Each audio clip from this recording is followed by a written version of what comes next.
Hello and good evening, guys. How are you all doing? A very good evening to all of you. Good evening, sir. Good evening, Good sir. evening, sir. Good evening, good Good evening, evening, sir. good evening to all of you, and welcome to yet another session. And yes, in this particular session, we are going to discuss law and ethics, and yes, one of the most important topics of your syllabus, which is business ethics, ethics and business. That is what we are going to discuss today. So yes, the preparations, I hope all of y'all's preparations are going at its best, guys. These last few days are the most critical days of your preparation. Trust me, if a student has not studied ever in past 1 year or 6 months, but he studies well in this particular 6 months in this particular last month tenure, and he has not studied in last 6 months, but he studies for this 1 month, there is a probability that he will pass. But a student who has hard worked rigorously for last 6 months but does not study in this 1 month, he will definitely fail. So this month, this entire month, this last moment studies is the most important part of your preparation. So do not let even 1 hour go waste in your tenure of these days. You should study for at least 8 to 10 hours daily in these days. 5th September is your examination. Today we are sitting on 11th. Even less than 30 days left. So please do not waste even a single day, even a single hour, even a single minute. The next few days are most critical in your examination. Just utilize them well and just give it your best shot, because this will decide whether you will come in CMA Inter in the coming month or not. This 1 month will decide your fate. So give it your heart and soul, give it your 100%, and do not let any stone unturned because of any mistake or any silly thing that you have. You know, sometimes we tend to fall prey to some silly things like Big Boss is starting. So some students will tell me, sir, I love to watch Big Boss, so I will watch Big Boss. I will not study during that time. Guys, it is not fair. Watching Big Boss will come repeatedly, will be there on Woot after the Big Boss season is over, so you can see Big Boss then. But right now, the main aim, the basic focus is definitely studies. And one very important request to all of you, for these next few days, guys, please uninstall WhatsApp, uninstall social media apps, Instagram, Facebook, uninstall everything which you have, which is distracting you in this last 20 days. Trust me, if you do this small thing, okay, you might say, sir, it is not small for us. Staying away from Instagram, not looking at her for so many days is not something which is very easy. It is very difficult, sir. It is not that easy. But yes, if you do this difficult task, then vouch for it. I can vouch for it that you will definitely succeed in your examination. Just for 20 days, uninstall all the apps, all the social media apps which you have on your phone, and just see the magic. It is a magical experience which I have experienced. I have made many of my students also experience the same magic. It'll be magic. So just experience that magic. Just remove social media app, and definitely you will see the magic happening. Okay, so before we come on to our chapter on ethics, guys, in the last session we had a small section of our SOGA chapter pending of Sales of Goods Act. We did not complete the last portion, so I would like to first complete the last portion of Sales of Goods Act, and then we will proceed to ethics and business, and then finally we will proceed to the test which I am going to take of ethics and business. So let us first start the remaining portion of ethics and business, which is the difference between condition and warranty. Okay, so an important part of your syllabus, because examiner asks this question frequently in the examination. Examination has got examiner's favorite question has been this: what is condition and what is warranty? So understanding the distinguishing factor between two, and understanding how can this question come in the objective type questions is very important. So let me first explain you what is the difference between a condition and a warranty. Guys, condition means a term, a condition, a stipulation, a primary condition without which a product cannot be sold. I'll give you an example.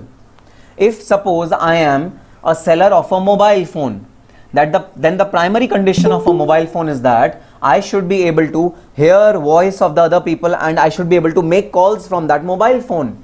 If I am not able to receive the voice of other person from that mobile phone, then that mobile phone is waste for me. It is of no use to me if I am not able to receive voice of the other person. So speaker in a mobile phone is a primary thing without which the mobile phone is of no use to any person. Speaker, having a good speaker, having a good microphone is essential in a mobile phone. But if I talk about radio, guys, radio is not essential for a mobile phone. You can do away with radio. Radio is not required, not a mandatory thing in a mobile phone. In fact, iPhones do not have radios at all. And even the Android phones these days are devoid of radio. Radio is not there in iPhones and Android phones. So, condition means a stipulation, a term which is essential to the main object of that particular product. However, warranty means a condition or a stipulation or a term which is not the main part, not the main purpose of that particular product. It is a secondary purpose of that particular product. So, condition is the main term and warranty is a secondary term of a particular stipulation. Now, if you look at the difference between these two, the aggrieved party can repudiate the contract of sale in case there is a breach of condition. So, in case there is a breach of condition, in case one essential element of a product is missing, the party, aggrieved party, which is the buyer, can refuse to take the good. He can say that, okay, I don't want this good, please take it back, I don't want it, because the main condition is missing, the main term is missing. So, if I do not have a microphone, a earphone in my mobile phone, it is waste for me, it is of no use to me. However, in case of a warranty, aggrieved party can claim damages only in case of breach of warranty. Since warranty is a secondary thing, it's a subsidiary thing. So, you can only claim breach of warranty, you can only claim damages. So, if you get back to the phone seller and tell him, oh, I was under an impression that this mobile phone would have a radio. Radio is something which I wanted and I thought that radio would be there in this mobile phone. Please, I want my money back. Please give my money back since this phone does not have a mobile phone. Guys, not a valid proposition. You will not succeed. Court will tell you that no, radio is not an essential feature of a particular mobile phone. If radio is not there in a mobile phone, you should have first of all checked it beforehand. If you do not have radio in a mobile phone, your purchase cannot be held as void ab initio. Your purchase cannot be held as zero. Your purchase cannot be held as invalid. Your purchase is very much valid. You can just claim damages. Damages means if there is any loss which has occurred to you because of this warranty not being fulfilled, then you can claim that from the seller. But seller will not be responsible to pay back your money. However, in case of a condition breach, which means if your speaker of the mobile phone is not working properly, then guys, seller has to repay back your money to you. Your money will be repaid back. The contract will be ended. The contract will be void in that situation. So, since the importance of condition is too much, therefore, the condition is an essential element of a contract, and if condition is not met, then that contract is invalid. However, in case of warranty, if warranty is not met, it is not the primary condition, it is the secondary condition. If warranty is not met, then guys, there is no breach of contract is not breached, then you are just eligible for damages. That's it. Then what is the next difference? The next difference is, in case of breach of condition may be treated as breach of warranty. This would happen when the aggrieved party is contended with damages only. Okay, so if after having a breach of condition, buyer says, okay, no problem, I don't want the contract to be ended as a whole, I don't want my money back, okay, no problem, just pay my damages. So you might tell the seller that, okay, listen seller, I don't want my money back, you just amend the earphone which is not working in the mobile phone, you just amend that and I'm okay with it. So at the option of the buyer, a breach of condition can be treated as breach of warranty, which means in case of breach of condition as well, It is possible that buyer gives a concession and he says, okay, no problem, I don't want my money back, you just rectify the problem which is there and I am okay with it. But in case of breach of warranty, a breach of warranty cannot be treated as a breach of condition. So in case of a breach of warranty, the buyer cannot say that, okay, now pay my money back. No. In case of breach of warranty, buyer cannot say that pay my money back. Buyer has to only be satisfied with the damages. So breach of warranty will result in damages. Breach of condition will result in repudiation of the contract, which means contract comes to an end. This is the difference between condition and warranty. Now your question to me will be, sir, please tell us one thing. Now as a buyer, is it that I have to, as a buyer, tell the seller that, dear seller, please note that I have certain conditions in my mind which you have to necessarily fulfill. Which means that if I'm buying a mobile phone, sir, then do we have to tell the seller every time that, okay, the mobile phone speaker should be okay? That is one condition on which I'm buying the product. Condition number 2, earphone, the mic piece should be okay. That is condition number 2. Condition number 3, the touch screen should be fluent. Do we have to tell all these conditions every time we buy something? Because in that manner, it will be a very hefty task to remember all the conditions and tell the seller that we want this. What if condition is not told by us beforehand? No guys, that is not true. Some conditions are implied. You need not say it, you need not write it. You need not sign an agreement for it. Some conditions are implied, which means that some conditions are unsaid. Even if agreement does not contain those conditions are implied, assumed. I'll give you simple example, same example. If you are buying a mobile phone, necessarily its mic should be working, its speaker should be working, its touchpad should be working, all the things should be working. If you are buying a battery for your mobile phone, of course, it should be new, it should be working, all its essential elements should be working. So you need not tell the seller every time that, look, Mr. Seller, I'm buying a mobile phone, so please ensure that the mic is okay, the speaker is okay, everything is okay. No, you need not tell it. It is implied that that condition should be there in the mobile phone. So now we come on to express conditions or warranties and implied conditions or warranties. So some conditions are to be told specifically.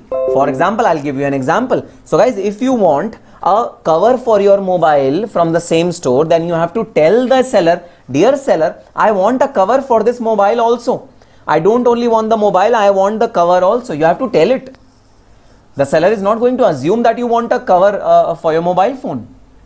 So you have to tell the seller certain things are expressed, they should be expressed conditions, and some things are implied, you need not tell them, they have to be absolutely perfect. So next thing that we are going to study is, what are the implied conditions? Implied conditions means the conditions which we need not tell. We need not mention about those conditions should be implied. The seller should take care of those conditions. We need not tell those conditions. Condition number 1, condition as to title. Condition as to title, which means the seller has to pass on a good title to you. Seller cannot pass on a defective title to you. I'll give you an example. I went to a store. I said I want iPhone 12. Seller gave me an iPhone 12 and I bought it. Now seller had that iPhone purchased or stolen from someone else. That was a stolen iPhone. The person who came to know that that iPhone was with me, he was the owner of that iPhone. He came to me and he wanted the iPhone back. I went to the seller. I said, seller, you didn't pass on the correct phone to me. Why did you pass on someone else's phone to me? Why did you steal the phone from him? So you know what seller was saying? Seller was saying, but sir, you didn't mention that the mobile phone should be mine. You didn't mention it.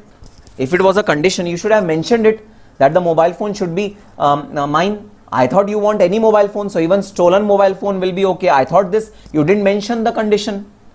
Incorrect stipulation by the seller. Seller should note that the condition as to title is implied. Implied means even if I don't tell you, then it is an obvious thing. It is obvious. It is but obvious that the phone should belong to the seller. It is obvious. So first implied condition is implied condition as to title. The title should belong to the seller, and only then seller is capable of selling it to the buyer. Buyer will not ensure, or buyer will not check that the title belongs to the seller or not. Buyer is not responsible to check it. Okay, sir. Second condition as to description and sample. Now this is a very important condition, guys. If I go to a mobile phone store and I don't check out the mobile, I'm in a hurry, I just tell him, please give us a mobile phone which has 8 GB RAM, which has this quad processor, which has Gorilla Glass, which has this much of GB of memory, which has this much of camera pixel quality. I give him all the specifications and I come back to my home. The seller transfers the good at my home. In this situation, guys, the phone should meet with the description or the sample which I have shown to the seller. It should meet with the description, and if I have given any sample, it should meet with the sample as well. So condition as to description. If the goods are sold by description, if the buyer is telling you that I want this specification of good, then that description should be met by the seller. This is an implied condition. So implied condition number 2, the condition as to description and sample. Whatever description is given to you, whatever sample has been shown to you, the seller should sell the goods only according to that sample or description. Okay. Implied condition number 3, condition as to fitness or quality. So if I have told the seller that I want this good for a specific purpose, I did not mention the description, I did not mention the sample, but I told him that I want this phone for the purpose of recording videos. I want to record videos and I want the phone to be suitable for recording videos. Now if I have told the purpose of the phone, then the seller should be responsible that the purpose should be fulfilled. So I'll tell you an example. If you want to record videos in iPhone, guys, iPhone, the videos in iPhone are not recorded beyond 10 minutes because iPhone gets heated up very quickly. Since iPhone gets heated up very quickly, the videos are not properly recorded in iPhone. So now I have told the seller that I want to record videos, and now if a seller is selling me an iPhone, then it is seller's mistake that he is doing. I have told him that I want a phone which can record videos for long hours, but iPhone is not suitable for recording videos for long hours. Then the seller is in mistake. Seller has not sold me goods which is fit according to my purpose. Again, a breach of condition. So the condition as to fitness or quality should be met by the seller.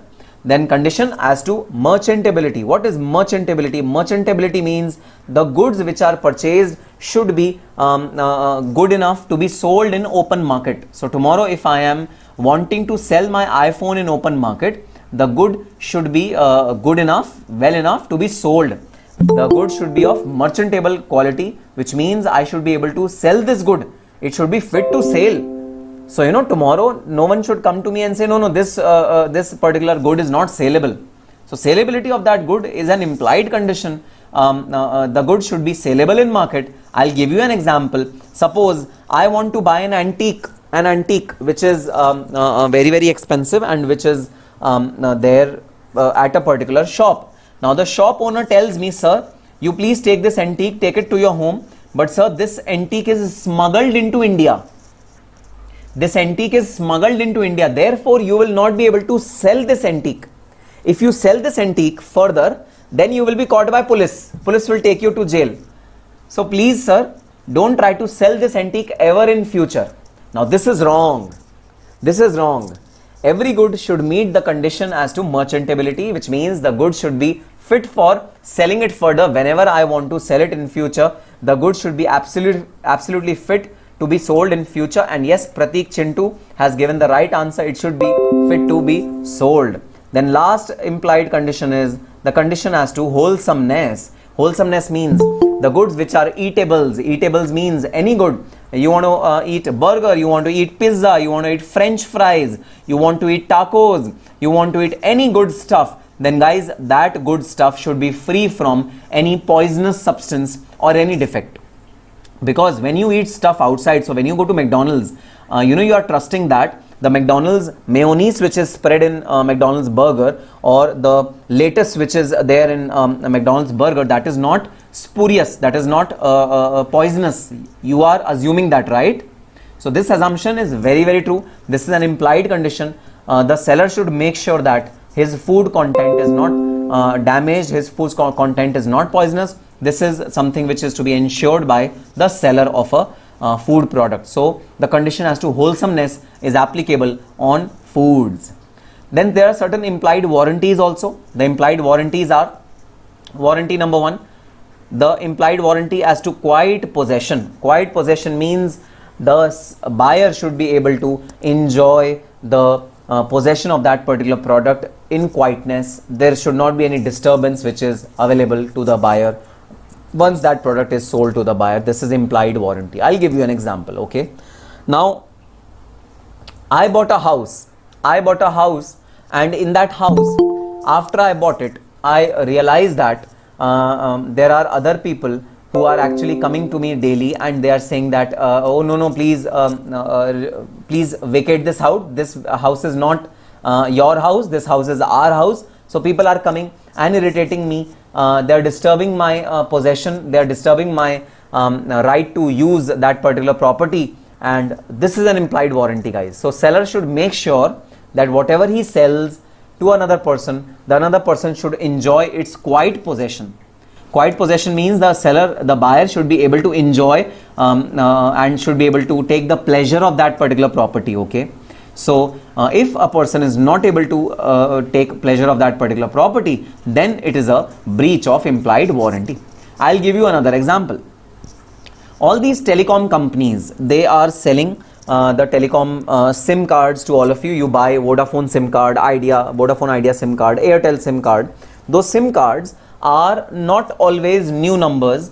Those numbers are sometimes old numbers of people who have discontinued their cards, their numbers, and that numbers are available to you. They are sold to you as a second party, I mean as a second user. Okay, so sometimes what happens is you get calls from random people telling you that okay, अरे रमेश का number है क्या, रमेश से बात हो सकती है क्या, and you wonder who is Ramesh. You get another call, Ramesh से बात हो सकती है क्या, and you say no, Ramesh यहाँ कोई नहीं रहता, रमेश सुरेश दोनों ही नहीं रहते हैं यहाँ पर. So you sometimes get disturbed by your SIM cards if the SIM cards are old SIM cards of some other person who has discontinued those SIM cards. Now this is a problem. You can definitely sue Vodafone Idea for this problem. If someone is disturbing your quiet possession of your SIM card, then you can definitely sue the seller for damages. Damages will be paid to you by seller. So this is the first implied warranty. You need not mention this warranty in the agreement. This warranty is implied warranty. Okay, even if you don't mention it in the agreement, the seller has to make sure that you enjoy quiet possession. Secondly, warranty of freedom from encumbrances. Now what is encumbrances? Encumbrance means mortgage. What is mortgage, sir? Okay, I'll tell you what is mortgage. Sometimes what happens is you buy a property from a particular seller, and later on you realize that seller has taken loan on that property, and that property was mortgaged to the bank for the loan which was taken by the seller. After the loan was taken by you, after the house was taken by you, you came to know that this property is mortgaged at the bank, and the seller is telling you, okay, don't worry, I will repay the loan entirely, and this property will be yours in very short span of time. I will repay the loan entirely. Incorrect, guys. A seller of a particular property cannot give you a property which is mortgaged. Mortgaged means girvi rakhna in Hindi language, girvi rakhna. They cannot give you any property which is mortgaged to any third party. No, a good which is mortgaged to third party cannot be sold to you. This is an implied warranty. Implied warranty, if it is breached, then definitely that warranty will result into damages being paid by the seller to the buyer. So second implied warranty is freedom from encumbrances. Third warranty is warranty as to fitness. Yes, the third important warranty is that the purpose for which this particular product is being purchased, this should be fit for that particular use. Now I'll tell you, sir, you will say, sir, there was a fitness test in conditions also here. There is a fitness test over here also. This is also fitness. So what is the difference between conditions fitness and warranties of fitness? So guys, the difference between conditions fitness and warranties fitness is that over here the fitness is with respect to certain non-primary things. Over there the fitness was with respect to primary things. I'll demonstrate, okay? I bought an iPhone. The primary condition is that its speaker should be working. Its speaker is perfect, that is condition. I also told the seller, I want only black color iPhone. I don't want silver color or rose gold color or golden color. I want only black color iPhone, because in a professional environment in my company only black iPhones are acceptable. So I want only black color iPhone. I do not want any other iPhone. So in that case, the color is not the primary condition. So that fitness will come into purview of warranty. This is implied warranty. So implied warranty or condition as to quality or fitness of a particular purpose may be annexed by usage of trade. So there's one more example, usage of trade, which can be used in this particular warranty. Usage of trade means a thing which is used in a particular manner in a particular trade. That thing should be continue to be used in the same manner. I'll give you an example. Okay. So whenever you go to market and you ask for cheese, you know, the common practice is that the cheese which will be sold to you is the normal homemade cheese which is available in market, and that will be sold to you. If you want any other specific type of cheese, so if you want say liquid cheese, then you have to mention that I want liquid cheese. So if you are a hotelier and you are going to buy cheese, then if you don't mention anything, then usage of trade says that the normal cheese which is sold to everyone will be sold to you as well. This is the normal tendency. Usage of trade is this. But if you want liquid cheese, you need to mention that you want liquid cheese, otherwise liquid cheese will not be given to you. So usage of trade, which means what is commonly acceptable, what is commonly available, that is how you identify the usage of trade and your fitness of that particular product. Next is warranty of disclosing dangerous nature of goods to an ignorant buyer. So if your goods are dangerous, which means if your goods have certain tendencies of giving allergy. So if you see food items, sometimes they have allergens. If you are allergic to say milk products, then it will be written that you should not consume milk products if you are allergic to this. So if you are allergic to certain things, it is seller's responsibility to make you aware about the dangerous nature of the goods which are allergic goods. So that is again an implied warranty. You need not mention it in your contract. This is an implied warranty. Dangerous nature of goods to the ignorant buyer should definitely be disclosed to him. Okay, one very important topic, last topic of your SOGA, last important topic, and it is really important, guys. Rights of an unpaid seller. If the seller is not able to receive his money from the buyer, then what can seller do? Seller's rights are restricted to two things. One with respect to goods, second with respect to buyer.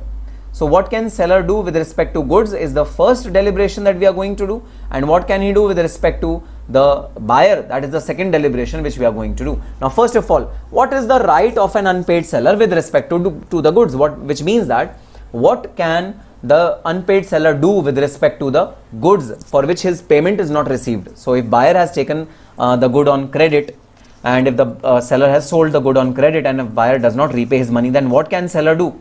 Seller can first of all has the right of lien. Right of lien means if the good is not sent by the seller to the buyer, then the buyer can hold the possession of that particular good. This is known as right to lien. Lien means to hold. Sir, what if the goods have been couriered to the buyer? If the goods have been couriered to the buyer, then the seller has the right to stop the goods in transit. If the goods are stoppable, then the goods can be stopped in transit. So sir, if the goods receive the buyer, then what will happen, sir? So if the goods are not sent, then of course seller can retain the possession. If the goods are sent to the buyer, then the seller can recall the goods back. Okay, my third question to you is, if the goods have reached to the buyer, then can the seller again repossess these goods? Answer in chat box, yes or no. Answer in chat box, yes or no. If the goods have been sent to the buyer, then, and if the buyer has received the goods, then the seller, does he have the right to get the possession of the goods back again?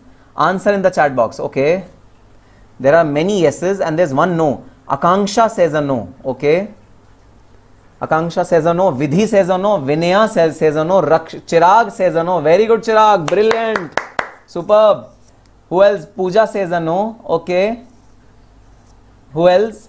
Give me more answers, guys. You are 52, more than 50 students are there. Rishabh says a no.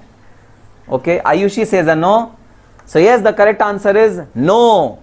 If the goods reach the buyer, if the goods reach the buyer, then seller cannot do anything. That is why over here there are only two conditions: right of lien and right of stoppage in transit. Please tell me, is there a third point which says that if the goods have reached the buyer, then seller can repossess the goods? Is there any third point which says that? Answer is no. So this is a very, very important point. If you have your book in front of you, underline, mark this portion and write down over there: seller cannot do anything if the goods have reached the buyer. If the goods have been received to the buyer, if the goods have been sent to the buyer and they have also received by the buyer, seller cannot do anything. He cannot possess the goods back. His right as to goods finishes over there. He cannot do anything with respect to goods if the goods are received by the buyer. Then the third right is right of resale. So if the goods are in possession of the seller, seller can resell those goods. And right to withholding the delivery. So the delivery, if the buyer is at the gate of the seller, then seller can say, no, I am not giving you the goods. You please pay my money and then I will give you the goods. So the fourth right which is there with the seller is that he can withhold delivery. If delivery date is finalized, then he can withhold delivery. So guys, there's a small difference between right of lien, which is first right, and the fourth right. There's a small difference. Please understand the difference. Right of lien means the right of the seller not to part away with the goods. Okay, he can not part away with the goods, which means he has the right to not even fix the delivery time. He will say, I am not delivering the goods to you unless and until you pay my money. I am not delivering the goods to you. That is right of lien. But if he has fixed up a delivery, then he can stop the delivery also. That is the fourth right, right of withholding delivery. First part is right of refusing delivery. First part is right of refusing delivery. I am not giving you the goods. No, please go back home. I am not giving you goods because you are not paying my money. And the fourth part is right of withholding delivery. So this is the refusing delivery. This is refusing delivery. This is withholding delivery. Both have small thin line of difference between two.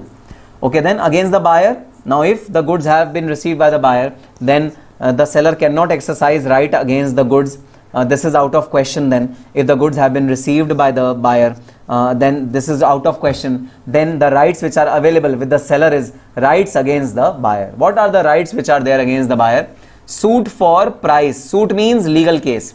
So the seller can sue the buyer for the price of the goods. It can ask the court to ask the buyer to recover the price. Suit for damages for non-acceptance. So if the buyer refuses to accept the good, once the goods are sold and then buyer says, no, I don't want the goods, then the seller can sue the buyer for non-acceptance of damages of goods, because the conveyance charge which has been undertaken by the seller, the transportation charge, the loading unloading charge, all those charges are important charges which are not which are incurred by the seller. So the seller can sue the buyer for damages for non-acceptance of the goods. And third one is suit for repudiation. If after buying the goods Buyer refuses to honor the commitment, honor the contract after buying the goods. After entering into an agreement, the buyer next day says that no, I don't want the goods. That is repudiation, which means the contract has been cancelled by the buyer.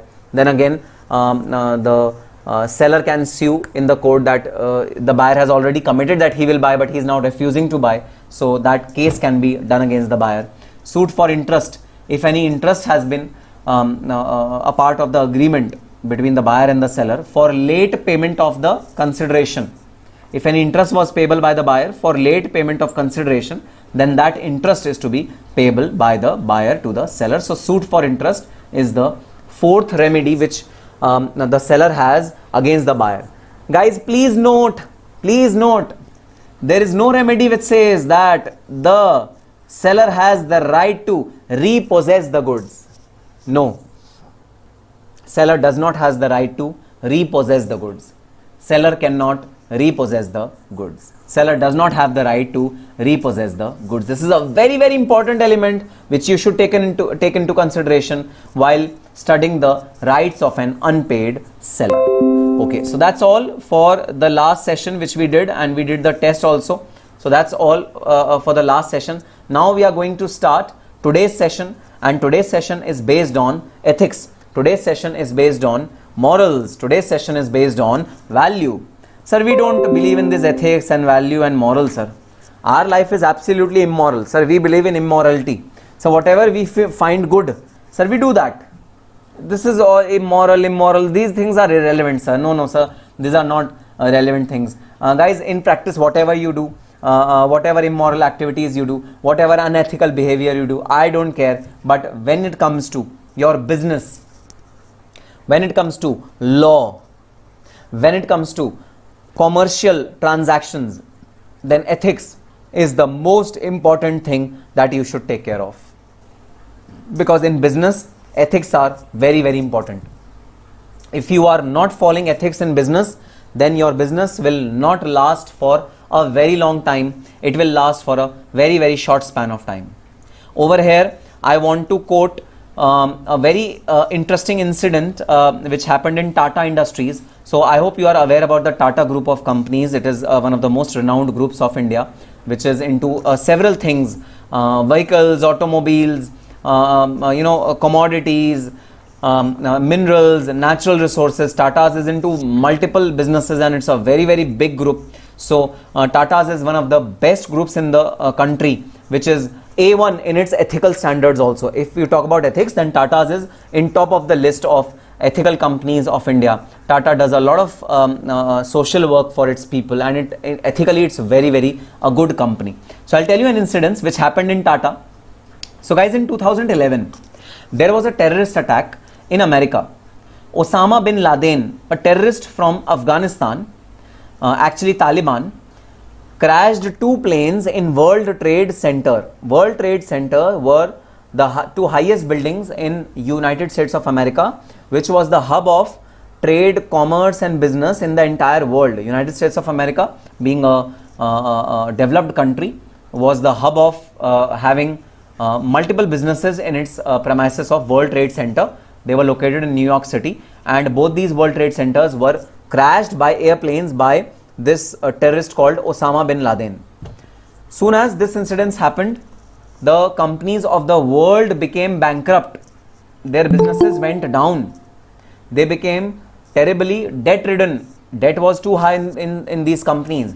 And the first thing which companies started to do is that they started to retrench their employees. They started to chuck their employees. They started to say bye-bye Tata to their employees. And they didn't bother about how would employees survive after they chuck him, but they started to terribly lay off their employees. Under this situation of uncertainty, employees of all the companies were terribly afraid of would we also be chucked out by our companies. They were very afraid. So there was a general notion that everyone's job was unsafe at that point in time, and everyone was worried, everyone was under fear. So during that tenure, Mr. Krishan Kumar, who was the HR head of Tata Industries Limited, he sent an email to all the employees of Tata companies, and that email said that as a responsible person, HR head of Tata Group, I commit to all my employees that not even a single employee will be sacked, even a single employee will be laid off due to the 9/11 incidents which had taken place in the United States of America. It is our moral responsibility to take care of all of you. If any loss will be occurred due to the World Trade Centers being demolished, all that loss will be taken up by us, Tata Group of Companies, and Mr. Ratan Tata, who was the MD at that point in time. His name was mentioned in the email that Mr. Ratan Tata has committed to the employees that not even a single employee will be sacked because of this unfortunate event.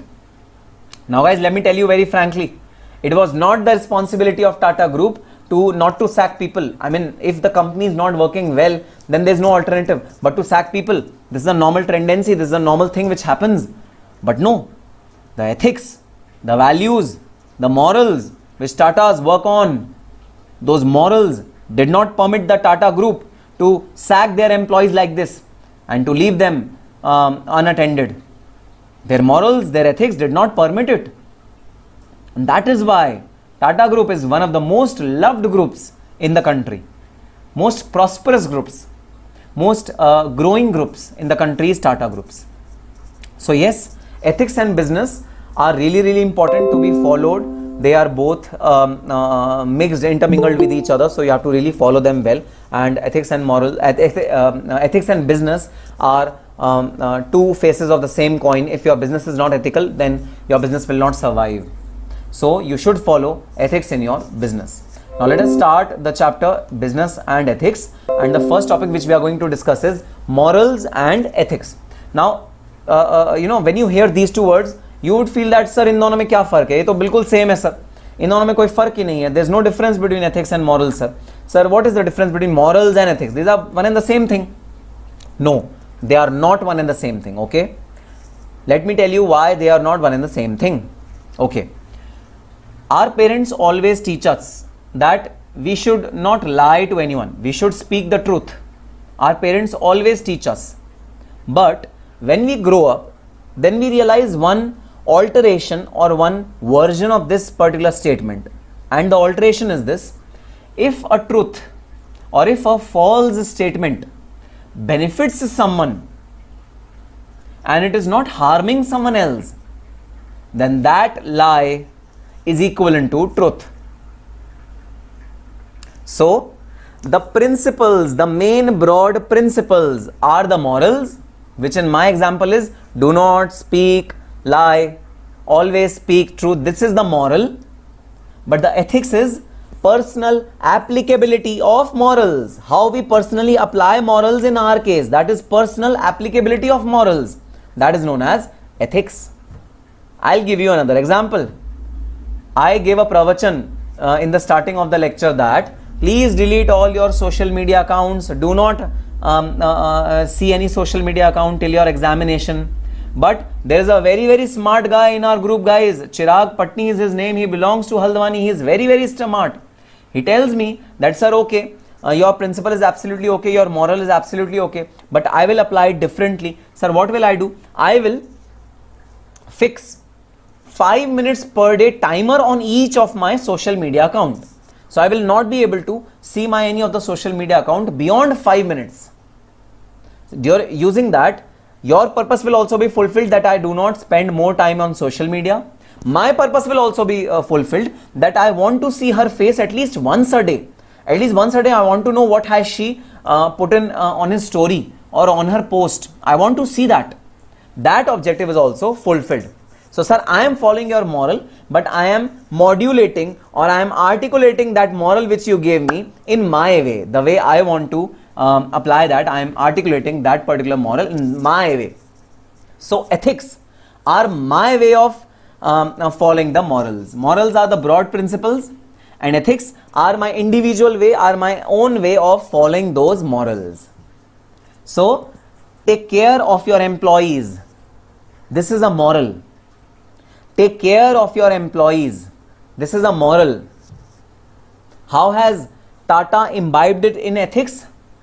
Tata has said, do not chuck them even if the company is going through a bad phase. This is Tata's version of ethics. So if I tell you that, take care of your customers, please write in the chat box whether it is moral or ethic. Take care of your customers, whether it is moral or ethic. I want the answer in the chat box. Take good care of your customers. Is it moral or ethics? Vinod says moral. Tanmoy says ethic. No, Tanmoy, incorrect. Moral. Suman says moral. Shruti, Junaid, Nikita, you are incorrect. Vidhi, you are incorrect. Ayushi, Binoy, Lucifer, Gulshan, moral. Perfect. Everyone is perfectly correct. Gaurav, you are incorrect. Perfect. If I tell you take care of your customers, then it is a moral. It is a moral. And now my next statement, please listen to my next statement very, very carefully, and you decide whether it is moral or ethics. My next statement is, resolve queries of your customer within 24 hours. Is this a moral or an ethic? It is a moral or an ethic? Yes, this is an ethic. Some companies can resolve the queries within 24 hours. Some companies can resolve the queries within 48 hours. Some companies want 1 week to resolve the queries. So it depends from the company to company. What time do they take in resolving the queries? So one more example. Take care of your parents. Is it a moral or an ethic? Take care of your parents is a moral or an ethic? Moral. Perfect. Aditya, Khetan, Akanksha, Pooja, Damodaran, Suman, Thambu, Madhu, you are wrong.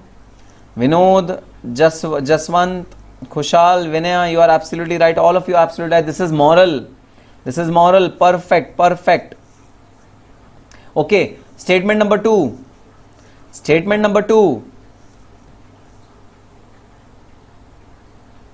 Okay, statement number 2. Respect your parents. Is it an ethic or moral?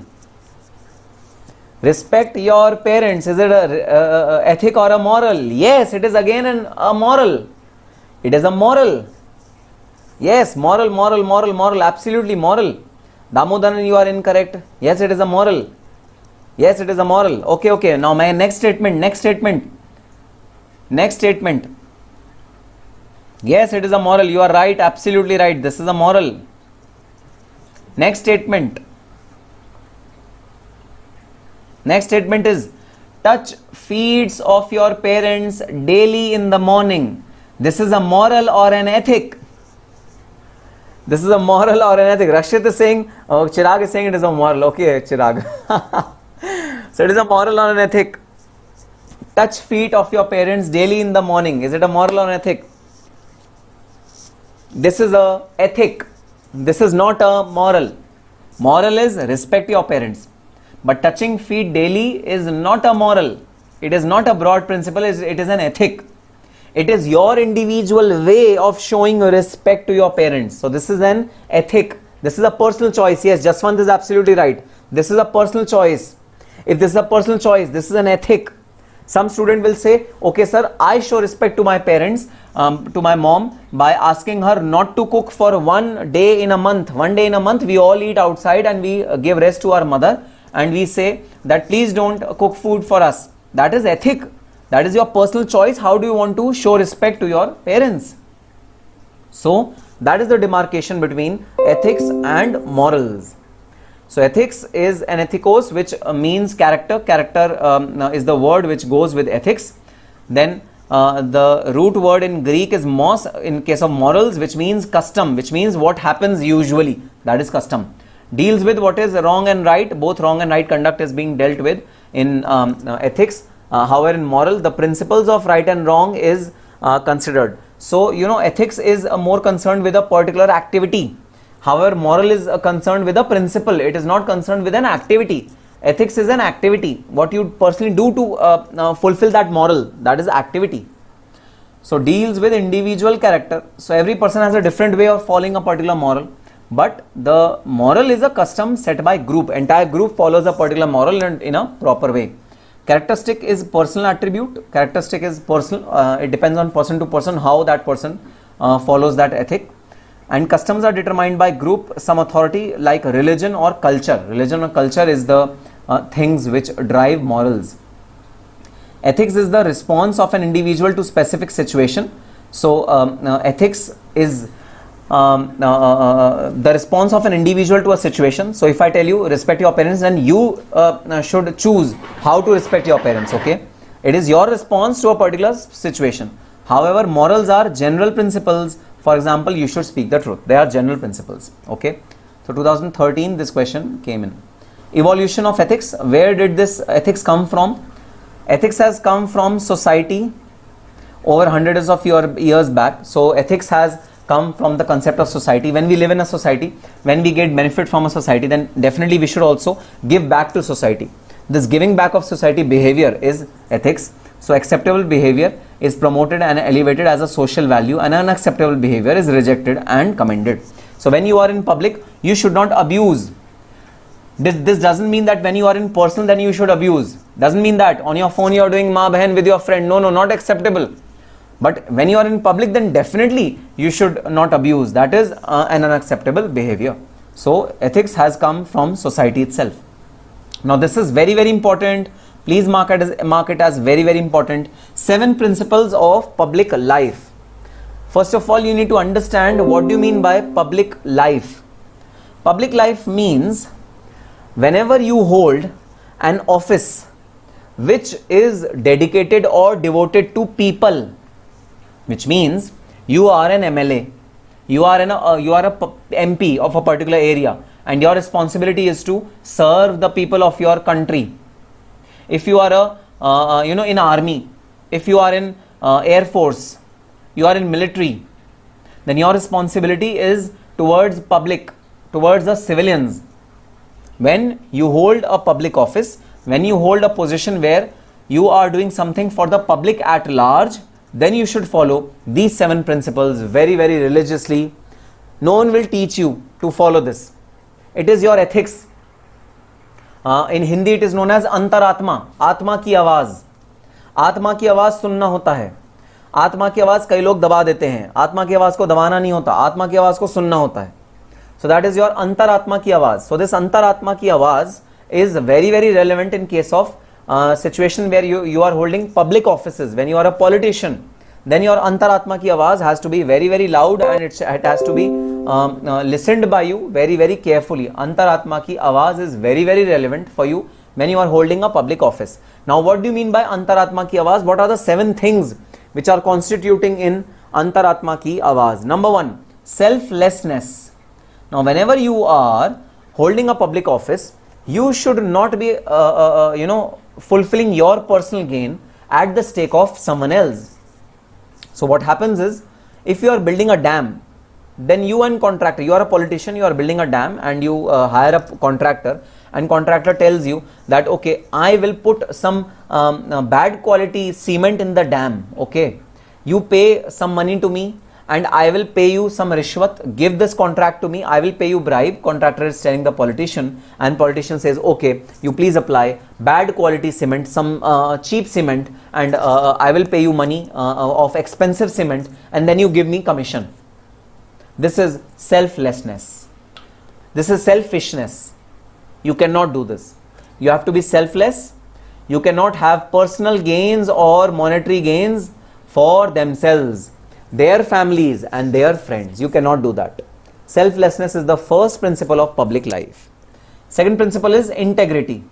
Integrity means you should have some responsibility towards the public. You should be honest, okay? You should work with integrity. Your official duties should be undertaken with integrity, okay? Just because you are holding a public office, it does not mean that you can come anytime in office and go anytime from office, and you are not following the office decorum. You come late, you leave early. You should not do that. you should be integral. You should have integrity amongst yourself. Within yourself, you should have integrity. So integrity is the second principle of public life. Third principle is objectivity. Objectivity means while taking a decision, you have to have public benefit in mind. While taking any decision, your decision should be, your choice should be made with respect to benefit of the public. Your choice should be made with respect to benefit of the public whom you are serving. Your choice should not be random choice. You make any choice. Your choice should not be a random choice. So your choice should be related to public. It should benefit the public the most. I'll give you an example. There are 3 contractors which are actually bidding for a particular making of a dam. You know that contractor number B is the best quality dam maker, is the best quality person who's providing dams of absolutely good quality. Then of course it's your responsibility to give the contract to the second contractor. So you should work objectively while you are on a public office. You should be accountable, which means you have to be responsible. You have to reply to people who are who are having faith in you. You should be accountable to your seniors. So politicians should be accountable to their seniors. So tell me something. Have you ever heard about CAG, Comptroller and Auditor General of India? Has anyone of you heard about CAG, Comptroller and Auditor General of India? CAG. Yes or no in the chat box. Anyone is aware about CAG, Comptroller and Auditor General of India? Junaid says no. Vinod says no. Suman says no. Madhu says no. Suman says no. Thambu says no. Ritik says no. Okay, no one knows about CAG. Okay, I'll tell you what is CAG. CAG are the auditors of the politicians. Whatever decisions is taken by politicians in the ministries, their audit of their financial statements is done by CAG. They are the auditors. They audit, they check the accounts of the politicians. So politicians are accountable to CAG. Even Pradhan Mantri Narendra Modi is accountable to CAG. If under the ministry of Pradhan Mantri Narendra Modi, there is some expenditure which is huge, which is lavish, which was not required, then CAG is going to question that particular expenditure. So everyone should be accountable to someone when he is in public life. So accountability is very, very important. Okay, openness. Openness means transparency. Transparency means the office bearer should tell in advance about the decisions and actions which are taken by him, should tell about the benefits of those decisions, should communicate with the people more often. As you have seen during COVID times, Pradhan Mantri Narendra Modi came live many times on TV and communicated openly that what is happening, what is the future, what will happen. He communicated all these things openly with people. Pradhan Mantri Narendra Modi did this, right? So this openness should be there in public office because people should know what is there in mind of the public figure in the public office. Just like you all demand from Institute of Cost Accountants of India, please let us know when our exam schedule. Please let us know what is the pattern of the exam. Please let us know from where will the exam be made. You always demand for openness, honesty and transparency, right? Similarly, the openness is required in all the public offices. And then second last is honesty. Yes, the public office bearer should be honest. He should take steps to resolve any conflict arising in way of which protects the public interest. Honesty is the policy. And yes, last one is leadership. A public figure should be a leader. He should take decisions appropriately. He should take consent of all the people who are following him. He should take consent of the supporters who are following in him while taking any decision. He should have sound leadership qualities if he is a public figure. So leadership is the quality. Then value free ethics. This is a very, very important term which is used in case of ethics. So guys, let me tell you one very important fact. Following ethics sometimes does not create any monetary value. There is no monetary value in terms of ethics when you talk about business. So yes, you have heard and appreciated the story of Tata Group very, very fondly, and you say, oh sir, Tata Group has done brilliantly by taking this decision that it will not sack any of the employees. You might appreciate Tata in its decision of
Can you guys hear me?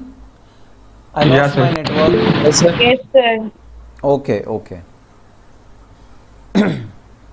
I'll reshare the PDF.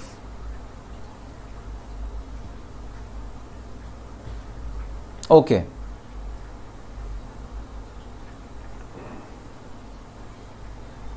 Okay. So, value free ethics. So, sometimes people would argue that business is not emotions. Business is not emotions. Please keep emotions away from business. Business is a separate thing. Emotions is a separate thing. If you mix emotions with business, then business is not going to reap any benefit, any profit for all of you. This is the logic which is given by many people. This concept is known as value free ethic. Means ethic does not have any monetary value. But even when ethic does not have any monetary value, people would follow it because it is essential. It is required. Even when following ethics leads to expenditure, leads to expensing our utilizing our money for expenditure, even then ethics are to be followed. So this is the concept of value free ethics, which means that ethics can be free from value. You might not gain any value from ethics, but still ethics will be followed. So it would seem that business is an ethically neutral or value free activity. In other words, only value business is considered with its monetary value. It is not interest of business to mix ethical value. So some people tell businessman that okay, don't be emotional, don't be ethical, because ethical falling ethics will result into reduction in value. An ancient Arabic wisdom states, live together like brothers but do business like strangers. So even while doing business with your brothers, do it like strangers. Business should be kept free from other social relationships and obligations. The only successful relationship that exists in business is that of vendor and customer.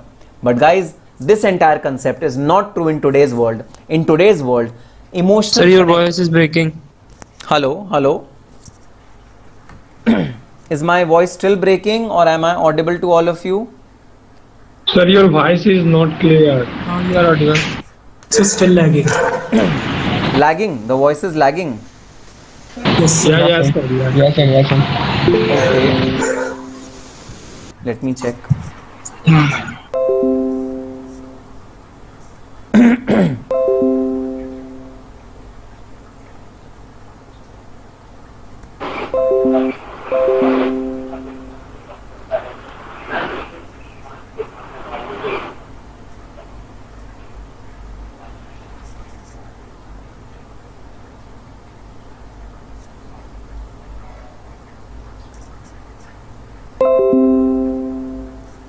Yes, please tell me now, is the voice clear or is the voice still Yes, sir. lagging?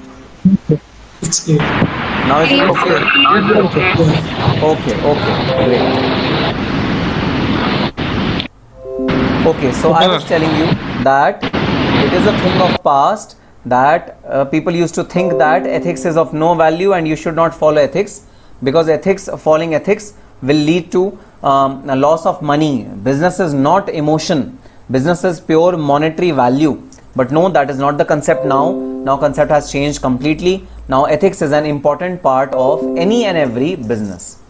Indeed, for every business, every factor in business is measured in terms of money. This is the concept of value-free ethics, which is not relevant in today's world, but you need to learn this particular value-free ethics principle also. Now, the next topic is ethics as a principle. So guys, now it is your option, okay? No one is forcing you. No law cannot be made that, no business can not sack its employees. Law cannot be made. It is your personal decision as a businessman whether you want to follow ethical properties or you want to follow unethical rules. It is your own personal call. So ethics is a principle. It is not a law. So there is a law, Sales of Goods Act. It's a law. You can sue the seller or a buyer in case he breaches any of the conditions. Okay, you can sue. But in case of ethics, ethics is just a principle. It is not a law.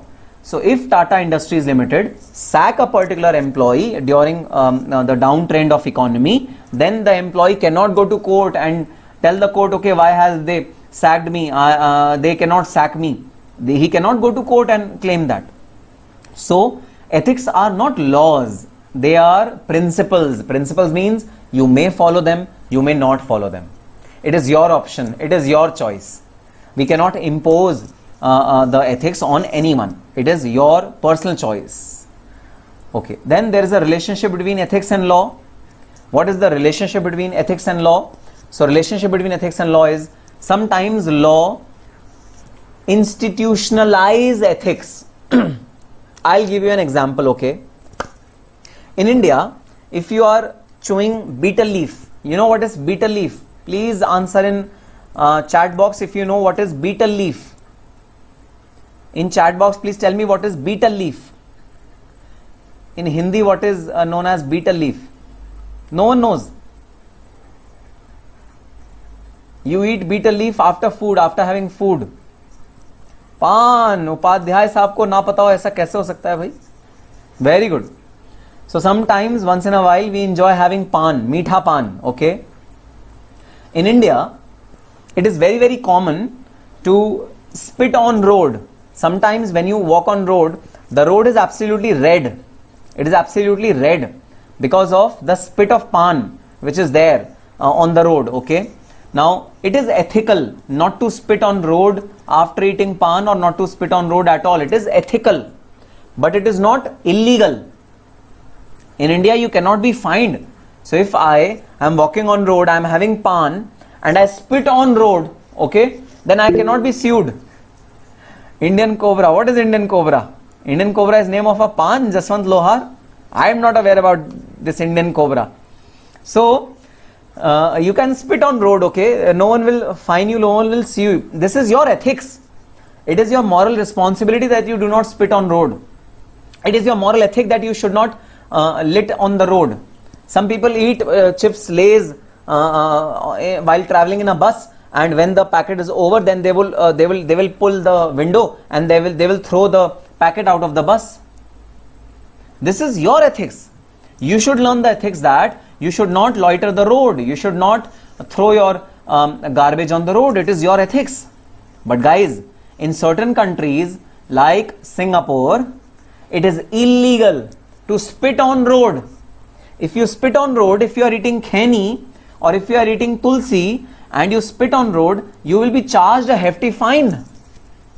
So sometimes what happens is the law institutionalizes ethics, which means they turn ethics into law. This happens many times, okay? So strictly ethics is not law, but sometimes ethics becomes law if certain part of the world, a certain country convert ethics into law. It is institutionalize the ethics. So yes, this in one sense business ethics can be said to begin where law ends. So ethics is even beyond law. Business ethics is primarily concerned with those issues that are not covered by law or nowhere they are defined, but ethics are something which a businessman should follow. So no one will tell Tata that do not sack any of the employees. It is Tata's own Antaratma that will speak to Tata, and Tata will say, okay, I will not sack any employee. Ethics in business and professional ethics. Now we are talking about two things, guys. I have already talked about ethics in business. A businessman has to be ethical. He has to be socially responsible. He should take good care of his customers. He should take good care of his employees. That is the primary requirement, of course. Now, very, very important stuff. What are the professional ethics? Business ethics means ethics which are followed by businessmen. Okay, that is business ethics. Professional ethics are ethics which are followed by professionals. Now, please in the chat box write name of some professionals. Who are professionals? Write name of some professionals in the chat box. In 11th class, you have studied difference between business and profession. Okay, just write names of some professionals. Doctor, okay, very good. Other names of professionals? Doctor, teacher, lawyer, engineer. Okay, teacher. CMA, yes, that is what I wanted to hear. CMA, CA, yes, we are future professionals. Yes, you are future professionals. CA, CS, CMA, yes, these are all professional degrees. You guys all are professionals. Okay, Madhu says Nikhil Gupta sir. Yes, Nikhil Gupta sir is also a professional. Yes, very, very good, guys. So, guys, one question to you. Do you see advertisements on TV? Are there advertisements which are there on TV? So, have you seen an advertisement? Now, here are my question, and then write in chat box, okay? Have you seen an advertisement in the TV which says, in which Katrina Kaif comes on the screen and she says that if you are having any problem, if you are having cold, if you are having cough, fever, or if you are having a big disease like tuberculosis, if you have TB, if you have cancer, if you have any skin problem, then consult Fortis Group of Hospitals. Fortis Group of Hospitals is very, very good, and it provides amazing facility. So please contact Fortis Group of Hospitals. Have you seen Katrina Kaif saying this on the TV? Everyone is saying no. Everyone is saying no. Okay. Now my second example. Have you seen Jacqueline Fernandez? Who all love Jacqueline Fernandez in this group? Who all loves Jacqueline Fernandez? Write a me if you love Jacqueline Fernandez. Write a me. Me. Chirag's me came first. Yes, Chirag, you are very prompt in answering these questions. Other questions, if I ask, you will delay. But this question you will ask very promptly. Me. Nora, Sohail Alam says me. Okay. No, me not. Vinod, you don't like Jacqueline Fernandez. Okay. So, have you ever seen Jacqueline Fernandez come on TV and say that if you want to file your return, then please contact the big four organizations, KPMG, EY, Deloitte and PwC. They are very good CA firms. They are very good CMAs. Please get your return filed from only these big companies. Tell me yes or no. Have you seen Jacqueline advertising like this? Everyone is saying no. Okay. No, I don't like any actress. Lucifer says I don't like any actress. So Lucifer, do you like actors? So I'm talking about actors now. How many of you like Akshay Kumar? How many of you like Akshay Kumar? Write a me if you like Akshay Kumar. Chirag says he likes Akshay Kumar. Sohail says no, he doesn't. Okay. Junaid says no. Vidhi says no. Jaswant says no. Okay. Gaurav says a yes. Okay. So answer me. Have you ever seen Akshay Kumar coming on the TV and telling you that, okay, if you want to get your house constructed, then choose only Rafi's contractor. He is an amazing interior decorator. He will decorate your house in such a beautiful manner that you will love it. The interiors which Hafiz contractor gives is amazing. Have you seen Akshay Kumar advertising interior decorator on TV? Or a civil engineer or an engineer on TV? Have you ever seen? Answer is no. Now the question which I am going to ask you is very, very important for your understanding, okay? Please answer after thinking. Don't be in a rush, okay? After thinking, answer this question. Fortis, engineers, doctors, any kind of professionals, do they require advertisement or not? Yes or no? Do they require advertisement or not? Yes or no? Doctors, engineers, teachers, do they require advertisement? Yes or no? Everyone is saying a no. Jaswant is saying yes. Jaswant is saying yes. Only actor and actress. What is only actor and actress? I am not talking about actor and actress now. I am talking about the professionals. Do they require advertisement? Guys, the answer to this question is yes. They do require advertisement.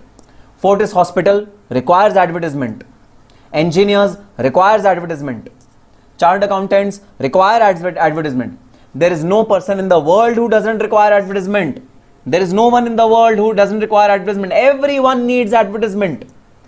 If you are having a lot of money in your hand, like by way of hoardings, yes, by way of hoarding you need advertisement. So why you do not see any advertisement of professionals? If they require advertisement, then why you do not see any advertisement of professionals on TV? Why you don't see? अखबार नहीं पढ़ते तुम लोग? अरे जसवंत गुस्सा आ गया तुमको. अरे जसवंत गुस्सा मत करो भाई. जसवंत नाराज हो गए तुम तो. शांत थांबा भीम. गुस्सा मत हो. इतना गुस्सा क्यों हो रहे हो? Okay, so now my question to you is, क्या प्रोफेशनल्स को एडवर्टाइजमेंट की जरूरत नहीं पड़ती? पड़ती है, तो वो क्यों एडवर्टाइजमेंट नहीं करते? क्यों फोर्टिस ग्रुप टीवी में आके एडवर्टाइजमेंट नहीं करता? क्यों कोई चार्टर्ड अकाउंटेंट एडवर्टाइजमेंट नहीं करता? पैसे खूब है उनके पास, पैसे की कोई कमी नहीं है, they have a lot of money, because TV पे कुछ भी दिखाते हैं. We know this saying because TV पे कुछ भी दिखाते हैं. टाइम नहीं है सर उनके पास. सुमन इज सेइंग टाइम नहीं है उनके पास. अरे सुमन, पैसा कमाने के लिए किसके पास टाइम नहीं होता? टाइम ही टाइम है. विनोद का आंसर बेस्ट है, क्योंकि टीवी पे कुछ भी दिखाते हैं. Okay, the reason which Rishabh gave is absolutely right. Guys, they are restricted to advertise on TV. Vidhi Poddar, very good. Vidhi Poddar answer is perfect. Professionals are restricted. They are not permitted to advertise on TV because their integrity, their dignity is very, very important. Their image is very, very important. Would it look nice if Bright Vision Academy, all the teachers are standing with an actress who's wearing very short clothes, and Bright Vision teachers are telling you that if you want to study CMA Inter, then you should only and only study from Bright Vision Academy, and the actress is standing with the teachers of Bright Vision Academy, and that actress is wearing very short clothes. Would it look good? Would it look ethical? Would it look good? Is that dignified? Junaid is saying no. Ritik is saying no. Chirag will say yes, sir. It will look good. I will see see that advertisement again and again. No, Chirag is saying yes, sir. It will look good. I will then come to Bright Vision Academy again and again. Every week I will come to Bright Vision Academy. Chirag is saying that. But no, guys, that is not true. Ethically, integrity wise, dignity wise, it is not good for a professional to advertise. So ethics for professionals are much more strong, much more tough for professionals as compared to the businessman. So values of people, of individual values, result into social values, and these values, when adopted by business houses, they become business values or corporate values. Business ethics concern itself with adhering with social principles or situations in which business takes place. Just as society functions on the social codes of conduct, the country is governed by constitution, a business is run on corporate codes. So your codes should be very, very well defined. Therefore, not only should the business be defined with confined ethics, business should define confined ethics, it should also practice strictly under its own professional code of conduct. So code of conduct is very, very important for business as well as for the professionals. So just as it expects professionals from other areas like medicine, bureaucracy, politics, sports also to be ethical. So everyone should be ethical. Now, 3 P's of sustainability of a business. Business is sustainable on 3 P's. 3 P's are people, planet, environment, or profits. People should be taken care of, environment should be taken care of, and profit should be taken care of. These are 3 P's of business. Now, 3 C's of business ethics. What are the 3 things that you should take care when you are following business ethics? Competency. Your employee should be competent. Every business employee should be competent. Business employee should have good character. Now, what do you mean by character over here? That the employee should not have 2 girlfriends, they have only 1 girlfriend. Is this the meaning of character over here? Yes or no in the comment box. Yes or no in the comment box. Having 2 girlfriends, will that breach the ethics over here? Or is it talking about some other character? Answer is no. Everyone is saying no.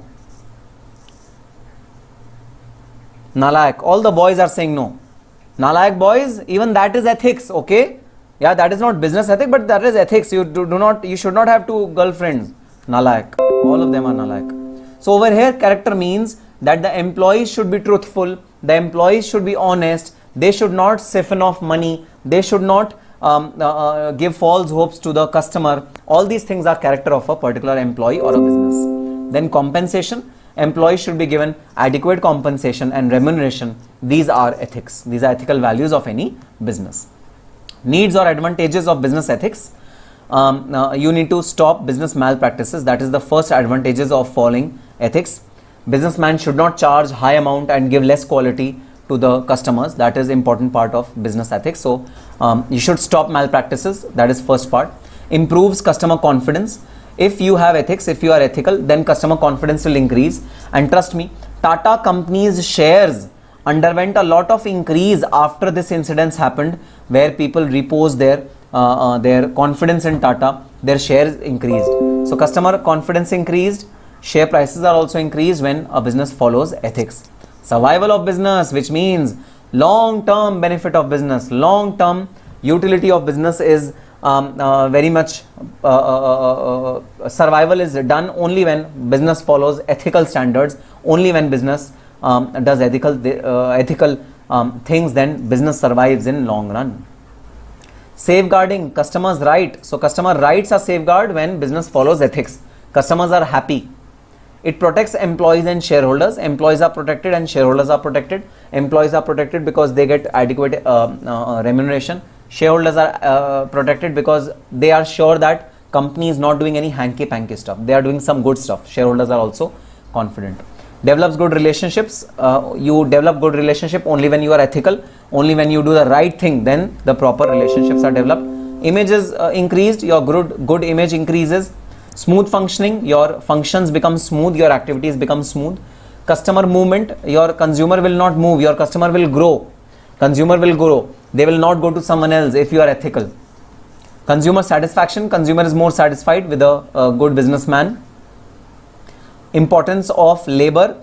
The employees, they definitely are more motivated if they are given proper wages and salaries. They are more motivated to work. There is low attrition. Attrition means the rate at which the employees are leaving the company. So they have low attrition. Their attrition is low if the environment is ethical. Then healthy competition. Competition becomes healthy. You do not do negative competition, you do positive competition. And please see this, guys. This question has been coming in every attempt, almost every attempt till Corona. Corona only could stop this particular question from coming. There was no other force in the world which stopped this question from coming. Only Corona stopped this question from coming, because due to Corona, exam didn't happen. So this question was not repeated. So Corona stopped this question. Otherwise, this question has come again and again, has come again and again. So this is a very, very important question. Need and advantages of business ethics.